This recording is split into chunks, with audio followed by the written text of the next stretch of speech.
اب ہم دیکھتے ہیں کہ ہماری زندگی کا مقصد کیا ہوتا ہے، کہ مثال کے طور پہ ہماری خواہش ہوتی ہے کہ یار ہم پرائم منسٹر بن جائیں، یا ہم بزنس میں ایک بڑی کمپنی کہ ہم بالکل ہیڈ بن جائیں، بہت امیر آدمی ہم بن جائیں، یا ملٹری اور پولیس کا ہم ہیڈ ہم بن جائیں اور لوگ ہمارے نیچے انڈر رہیں۔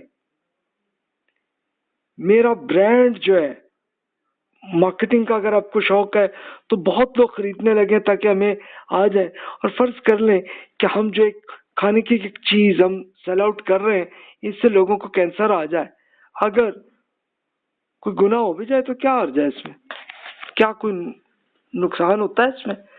اچھا، آپ نے ایسے کیس اسٹڈیز کئی لوگوں کی سنے ہوں گے کہ جو ایسی حرکتیں کرتے رہتے ہیں اور پھر ساتھ اس کے بعد کہتے ہیں اچھا یار سنا ہوا ہے عمرہ کر لیں تو سارے گناہ معاف ہوتے ہیں، تو چلو جی جنت کے لیے پھر بھی ہم اس کے لیے کوالیفائی ہو جائیں گے۔ لوگ کرتے ہیں۔ میرا ٹی وی چینل کامیاب ہو جائے، میں ایک مشہور انسان بن جاؤں اور لوگ ہم سے متاثر ہو جائیں، یا ہم ایک ایسے مذہبی عالم بن جائے اور بہت سارے لوگ ہمارے مرید بن جائیں اور میرے پاؤں چوما کریں۔ یہ دیکھیں خواہش ہوتی ہے نا لوگوں میں۔ یا اگر میں کوئی دہشت گردی کر لوں اور میں ایک بڑی طاقت میرے پاس آ جائے تو کیا حرج ہے؟ اگر گناہ ہو بھی جائے تو کوئی بات نہیں، شفاعت تو ہے نا، تو انٹرسیشن ہمیں مل جائے گی، ہم پھر بھی جنت میں آ جائیں گے۔ تو لوگ یہ سوچتے ہیں۔ تو یہ دیکھیے کہ حقیقتاً کارل مارکس جو فلسفی تھے ان کی طرح ہمیں ایک پورا معاشی حیوان جیسا ہوتا ہے تو ہم بن جاتے ہیں۔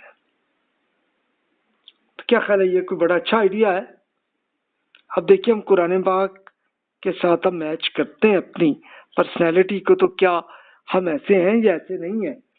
تو دیکھیے قرآن مجید میں اللہ تعالیٰ کا ارشاد ہے، بسم اللہ الرحمن الرحیم، وَلَقَدْ كَتَبْنَا فِي الزُّبُورِ مِن بَعْدِ الذِّكْرِ أَنَّ الْأَرْضَ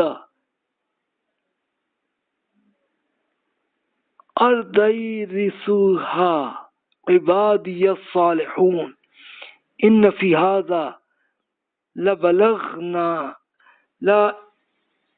لَبَلْغًا لِقَوْمٍ عَابِدِينَ وَمَا أَرْسَلْنَاكَ إِلَّا رَحْمَةً لِلْعَالَمِينَ۔ ہم نے زبور میں نصیحت کے بعد یہ لکھ دیا ہے کہ جنت کی زمین کے وارث ہمارے نیک بندے ہی ہوں گے۔ اس میں بڑی خبر ہے عبادت گزار بندوں کے لیے، اور اے رسول ہم نے آپ کو تمام جہانوں کے لیے رحمت ہی بنا کر بھیجا۔ اب آپ خود سوچ لیجئے کہ یہ جو پورے کوسچن میں نے عرض کی ہیں تو اس میں کوئی حرج نہیں ہے کہ ہم پرائم منسٹر بن جائیں یا بزنس کے ہیڈ بن جائیں، اور یا ملٹری کے یا ہم پولیس کے ہیڈ بن جائیں۔ خواہش تو ہم میں ہے، سب میں، اور اس کے لیے ہم اسٹرگل بھی کرتے ہیں، کوئی حرج نہیں ہے، لیکن اس میں کوئی ایسا نہیں کرنا چاہیے کہ جو ہم کسی کا نقصان کر رہے ہیں، بس اس سے ہمیں بچنا۔